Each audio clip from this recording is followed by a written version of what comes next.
Greetings once again. James Hackley, author of the best-selling book, Body, Mind, and Spirit, The Awakening, and welcome to yet another installment of the Body, Mind, and Spirit Bible Study series.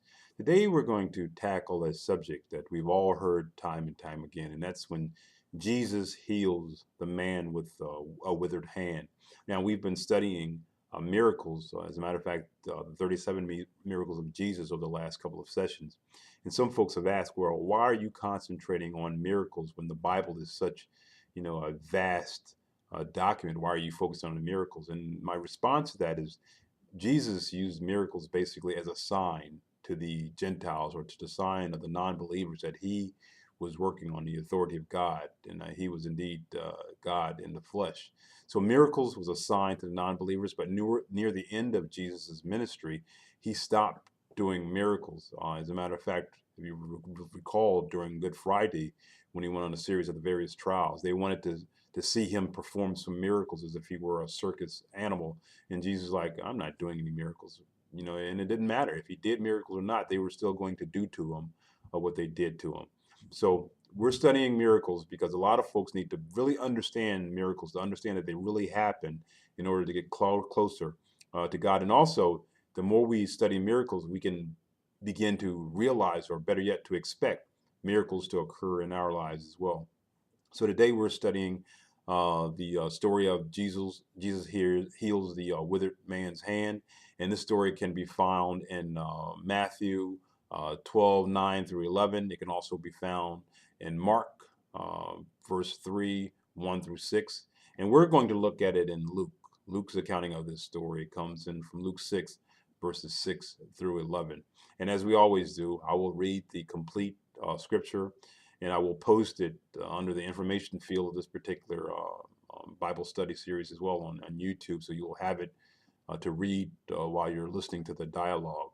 But we'll read the whole thing, and then we'll break it verse by verse to really get some meat off of this bone. And I truly believe that we're definitely going to hit some fresh revelations today. So Luke 6, verse 6 states that starts as, and it came to pass also on another Sabbath that he entered into the synagogue and taught. And there was a man whose right hand was withered. And the scribes and the Pharisees watched him, whether he would heal on the Sabbath day, that they might find an accusation against him.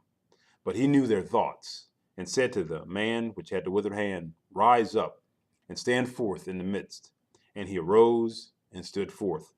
Verse 9, Then said Jesus unto them, I will ask you one thing. Is it lawful on the Sabbath day to do good or to do evil, to save life or to destroy it? And looking around about them all, he said unto the man, Stretch forth thy hand. And he did so, and his hand was restored whole as the other. Verse 11, And they were filled with madness, and communed one with another what they might do to Jesus. So once again, this is a story of Jesus performing a miracle on the Sabbath day. There were always the scribes, Pharisees, and Sadducees, just another way to say haters. Haters were always around him, waiting for him to do something and waiting to throw the law in his face and waiting to find a way that they could basically kill Jesus because he was not doing their mission. And we talked about it earlier about when Jesus came on the scenes, everyone wanted them basically to overthrow the Roman government who had them under heel. But Jesus said, my kingdom is not of earth. My kingdom is a heavenly kingdom. So when Jesus decided to basically to preach about the true kingdom of God and not this earthly kingdom, the Pharisees, Sadducees, scribes, they didn't want to have anything to do with them. And we all know that when Pontius Pilate gave the Jews a choice to choose between Barabbas and Jesus, they chose Jesus Barabbas instead of Jesus of Nazareth, because Jesus Barabbas, he was a rebel rouser. He was a civil rights leader. He was killing folks basically to try to liberate them from the Roman oppression. So they did not feel Jesus. They wanted to do whatever they could to just to get rid of Jesus, because Jesus did not fit their agenda, as opposed to man listening and adhering to Jesus' agenda. So we'll start with verse 6 as well. Verse 6, and we'll break this down. It says that, And it came to pass also on another Sabbath that he entered into the synagogue and taught. And this is very interesting. It came to pass also on another Sabbath. So as we read, a lot of the miracles happen on the Sabbath day, and we'll talk about that a little later. But this particular verse makes mention that here we come, here's another Sabbath, here's something happening. And of course, the haters, Pharisees and Sadducees, they're hanging in the cut, waiting to catch Jesus doing something. That he entered into the synagogue and taught. And there was a man whose right hand was withered. Now that's very telling as well. Withered is another way to look at is basically being atrophied. Now the hand could have been mangled because of an accident or mangled from birth. We don't know, but withered, the way I look at it, and it's a universal definition, is just basically it atrophied. And something that's atrophied is if we don't use it, we lose it. So muscles that we don't use, they atrophy, and we can no longer use them because the muscles shrink. But it's telling us more than this. The hand was withered. It tells us that his right hand was withered. And we know that the right hand is a hand of honor. So we look at this on a natural level. Yes, here's a man with a withered right hand. But if we look at it on a deeper spiritual level, the right hand, perhaps not only was his hand honored, withered, but his spirit was withered. That his spirit and his honor behind the spirit, they were withered as well. And that's a good way to look at it. Once again, a lot of times we'll read miracles or we'll read descriptions of physical maladies, but a lot of times it has a spiritual connotation as well. And just imagine all the folks that are out there, or maybe even you watching today, maybe you felt that your spirit has been atrophied for a while. Maybe you felt that your spirit has been withered for a while. And as we read on, we're going to find the clue or the key to rebuild that withered or atrophied spirit. Verse 7, and the scribes and the Pharisees watched him, let's say haters, whether he would heal on the Sabbath day, that they might find an accusation against him. So once again, Pharisees, they were strict holders of the law.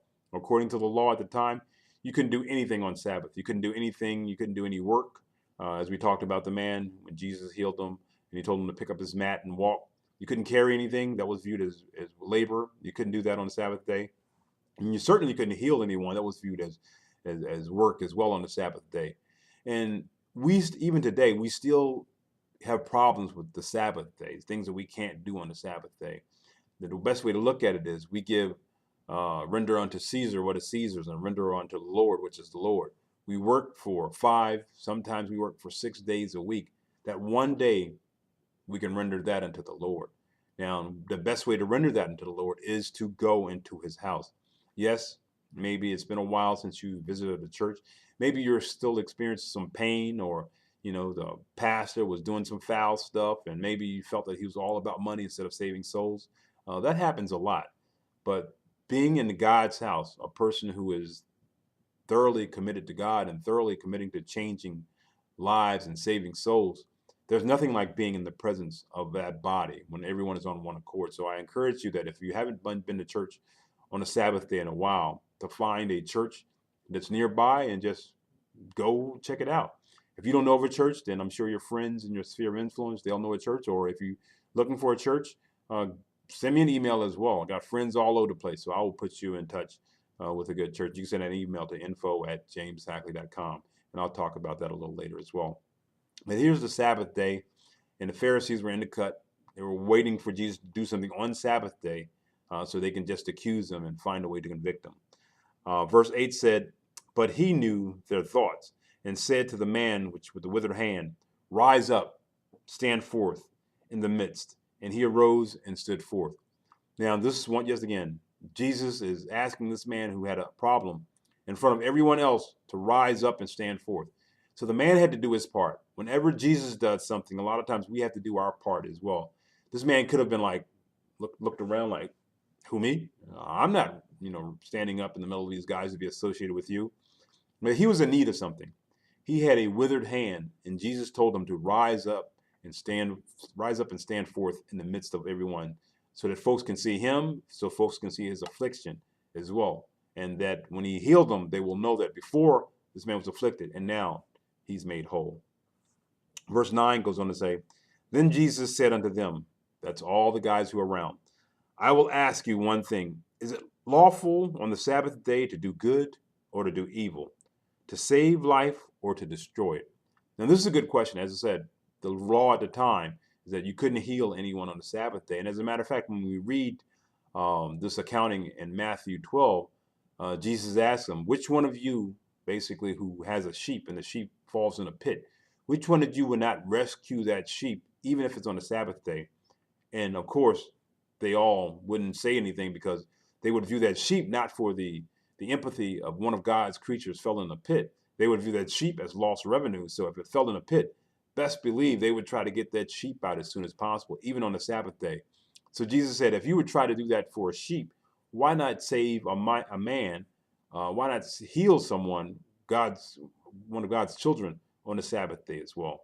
Um, that shows you how quick Jesus was with. And as I said, nowadays, the things that we need to do on Sabbath day, because when God has, given you a testimony, we can't really rest on the Sabbath day. We're always on our job as a Christian. We're always witnessing. We're always testifying, because we're in a world where folks believe that Christians worship a false God. And the reason why they think Christians worship a false God or a false Jesus is because they see a lot of false Christians. So just imagine if they were to see real Christians, folks that walk the talk, then they would begin to see more validity in the truth and the saving grace of Jesus Christ as well. Verse 10 goes on to say, and this is very powerful, and looking round upon them all, he said to the man, stretch out thy hand. And he did so, and his hand was restored, whole as the other. This, to me, is the most powerful verse in this whole little description here. Here you have a man with a withered hand. Now, he didn't approach Christ to help heal this malady or affliction, but something tells me that he knew Christ would be in the synagogue teaching. The word of Jesus Christ, this healing man, was circulating throughout all of Jerusalem, throughout all Bethany, throughout that whole little area, the promised land. Everyone knew about Jesus Christ. Everyone knew that a lot of folks believed that he would be the Messiah as well. So this guy met Jesus where he was. So Jesus told him to stretch out thy hand. And once he stretched out his hand was made as whole. His right hand was made as whole as the left. Now, when Jesus told this guy to stretch out his hand, this is very, very telling. And don't miss this distinction here. When we're embarrassed with things, we don't want to show folks with our maladies.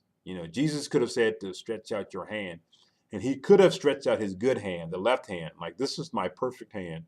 But what he did in faith, he was bold enough and believed strong enough to stretch out the hand that was afflicted.